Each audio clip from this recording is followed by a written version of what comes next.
कर्मों का चक्र बहुत पुरानी बात है। एक बार लक्ष्मी जी और सरस्वती जी में विवाद छिड़ गया। लक्ष्मी जी बोली, मेरे आशीर्वाद के आगे भला कर्मों की क्या हस्ती है। परंतु सरस्वती जी अपनी बात पर अड़ी थी कि हर एक को पिछले कर्मों का फल भोगना ही पड़ता है। दोनों में बहस छिड़ गई और अंत में लक्ष्मी जी ने कहा, हम दोनों चलकर लक्ष्मी के मंदिर में मूर्ति के पीछे छिप जाएं और वहाँ जो कोई भी धन की इच्छा लेकर सबसे पहले आएगा उसको मैं अपनी इच्छा अनुसार धन दूंगी। फिर देखूंगी कि कर्म किस प्रकार उसे दुखी होने से रोकेंगे।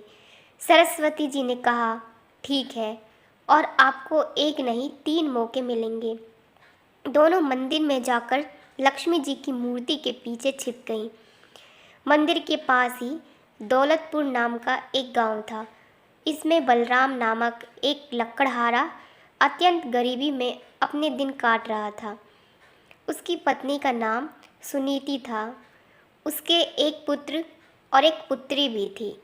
वह प्रतिदिन लकड़ी काटता अथवा आसपास में ही काम करके अपना पेट पालता था।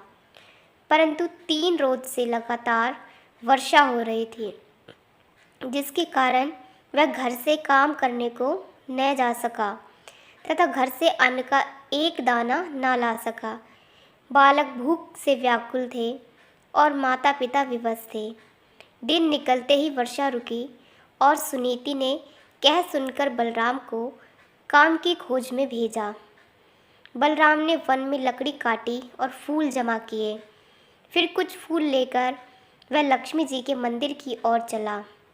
बलराम अत्यंत भाग्यवान था क्योंकि वही पहला मनुष्य था जो कि उस मंदिर में सबसे पहले पहुंचा, जिसमें दोनों देवियां छिपी बैठी थी। बलराम ने पूजा की, फूल चढ़ाए और धन के लिए हाथ जोड़कर प्रार्थना करने लगा। देवी लक्ष्मी ने उपयुक्त अवसर देखकर मोहरों की वर्षा कर दी। बलराम आंखें फाड़ फाड़ कर देख रहा था कि क्या यह सत्य है अथवा स्वप्न। बड़ी देर में उसे विश्वास हुआ कि देवी लक्ष्मी वास्तव में उस पर प्रसन्न हो गई हैं। मंदिर के कोने में मिट्टी की एक हांडी रखी थी। सब मोहरे उसमें भरकर आनंद से उछलता हुआ वह अपने घर आ पहुंचा। बाहर से ही उसने अपनी पत्नी को आवाज़ें देनी शुरू की कि देखो सुनीति, मैं क्या लाया हूँ। परंतु वह अपनी किसी पड़ोसन से आटा उधार मांगने गई हुई थी। वह उसे ढूंढने को बाहर चल दिया। थोड़ी देर में दोनों पति पत्नी वापस आ गए। बलराम तो खुशी खुशी सब बता रहा था, परंतु सुनीति उस पर विश्वास नहीं कर रही थी। घर में आकर दोनों ने देखा कि हांडी में मोहरे तो क्या, एक भी अशर्फी नहीं है। बलराम कटे पेड़ की भांति गिर पड़ा और सुनीति उसे गालियाँ सुनाने लगी। अब वह बोलता भी क्या, चुप पड़ा रहा। अगले दिन प्रातःकाल वह फिर देवी के मंदिर पहुंचा। लक्ष्मी सोच रही थी कि बलराम अब धनी हो गया है, अतएव बहुत सारी सामग्री लाकर पूजा करेगा। परंतु बलराम ने रो रो कर सारी कथा सुनाई। अब की बार देवी लक्ष्मी ने अपने गले का मणि मुक्ताओं का हार उसके ऊपर फेंक दिया। वह अत्यंत खुश होकर वहाँ से चल दिया। रास्ते में उसे ध्यान आया कि कल उसने धन मिलने पर निर्मल जल में स्नान करके पूजा नहीं की थी। शायद इसीलिए उसका कल वाला धन खो गया। यह सोचते ही वह सरोवर पर जा पहुंचा और हार को कुर्ते की जेब में भली भांति बांधकर कपड़े जल के किनारे रख दिए और नहाने को घुस गया। जब वह सूर्य की ओर मुंह करके उसे जल दे रहा था, कपड़ों की ओर उसकी कमर थी। हार जरा सा जेब में से चमक रहा था। मछली उसे कोई खाद्य वस्तु समझकर झट से निकल गई। इधर बलराम स्नान से निवृत्त होकर आया तो हार को गायब देखकर रोने लगा। सब जगह उसने हार ढूंढा, पर वहाँ हार कहाँ। घर पहुंचकर उसने रोते रोते अपनी पत्नी को सब हाल सुनाया, परंतु उसने विश्वास करने के बजाय और उसे 4 बातें सुना दी। अगले दिन बलराम फिर देवी के मंदिर पहुंचा। लक्ष्मी जी सरस्वती जी से कह रही थी, देखो आज बलराम नहीं आएगा, अब वह अमीर हो गया है। यह मनुष्य बड़े धूर्त होते हैं। परंतु कुछ ही क्षण पश्चात बलराम रोता हुआ आ पहुंचा और आकर सब हाल सुनाने लगा। देवी लक्ष्मी देवी सरस्वती से कहने लगी, यह मनुष्य बड़ा मूर्ख मालूम होता है। सरस्वती बोली, मूर्ख नहीं है, इसके बुरे कर्मों का चक्र अभी समाप्त नहीं हुआ है। लक्ष्मी जी चिढ़कर बोली, फिर वही कर्म चक्र। अच्छा, अब की बार इसको बड़ा कीमती एक छोटा सा पत्थर दूंगी, देखिए इसे कौन लेता है। ऐसा कहकर उन्होंने एक छोटा सा मूल्यवान पत्थर उसके आगे फेंक दिया। बलराम ने उसे तुरंत उठा लिया और आंखें फाड़ फाड़ कर देखने लगा। अब वह उसे मुट्ठी में दबाए घर की ओर भागा। उसे सुनीति के पास पहुंचने की जल्दी थी। आधे रास्ते आकर वह मुट्ठी खोलकर देखने लगा कि कहीं अमूल्य पत्थर हाथ में से गायब तो नहीं हो गया।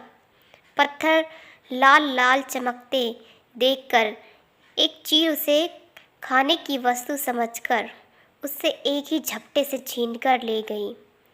अब तो बलराम सर पीट कर रह गया। उसने घर जाकर अपनी पत्नी को कुछ न बताया और चुपचाप जाकर लेट गया। उसे ऐसा लेटकर देखकर सुनीति का हृदय भर गया तथा वह उसे खोए हुए धन के लिए सांत्वना देने लगी। अगले दिन वह मंदिर न जाकर मजदूरी करने को चला गया, क्योंकि सुनीति की ऐसी ही इच्छा थी। उधर मंदिर में देवी लक्ष्मी कहने लगी, अब बलराम जरूर लखपति हो गया होगा, भला वह अब यहाँ क्यों आएगा। परंतु सरस्वती बोली, नहीं बहन, ऐसा नहीं हुआ। वह अभी उतना ही गरीब है और शाम को उसके बुरे कर्मों का प्रभाव समाप्त होगा, तब वह अवश्य ही लखपति बनेगा। शाम को बलराम को 8 आने मिले। उससे वह आटा, नमक, तेल तथा मछली आदि खरीदकर घर चला। उसकी पत्नी तथा बच्चे यह सब देखकर अत्यंत प्रसन्न हुए। पत्नी ने घर में जाकर भोजन की तैयारी शुरू की और वह कुल्हाड़ी लेकर लकड़ी लेने चला। भाग्यवश यह उसी वृक्ष की डालों को काटने लगा जिसमें उस चील का घोंसला था तथा वह मूल्यवान पत्थर उसमें रखा था। उसको देखते ही खुशी के मारे लकड़ी और कुल्हाड़ी सब छोड़कर घर की ओर भागा। वह कहता हुआ जा रहा था, सुनीति, चोर मिल गया, चोर मिल गया। उधर सुनीति ने जब मछली काटी तो उसके पेट में से वह हार निकल पड़ा। वह उसे दिखाने को बाहर लेकर भागी। वह भी कहती जा रही थी, चोर मिल गया, चोर मिल गया। यह शोर सुनकर पड़ोस की कुबड़ी बुढ़िया घबरा गई, क्योंकि उसी ने पहले दिन वह मोहरों से भरी हांडी चुराई थी। वह समझी शायद उसी की चोरी पकड़ी गई है और अब उसी के घर वह उसे पकड़ने आ रहे हैं। वह चुपके से उस हांडी को उसी कोने में रखाई। घर आकर दोनों चकित रह गए, क्योंकि उनकी तीनों चीज़ें मिल चुकी थी। अब वह लखपति क्या करोड़पति बन गए तथा सुखपूर्वक जीवन बिताने लगे। तो राधे राधे दोस्तों, आपको अनिरुद्ध आचार्य की यह कथा कैसी लगी कमेंट में ज़रूर लिखना। इसी प्रकार की महाराज जी की कथा आप लोगों के साथ शेयर करते रहेंगे। मिलते हैं आपसे एक अच्छी सी कथा के साथ। राधे राधे, जय श्री कृष्ण।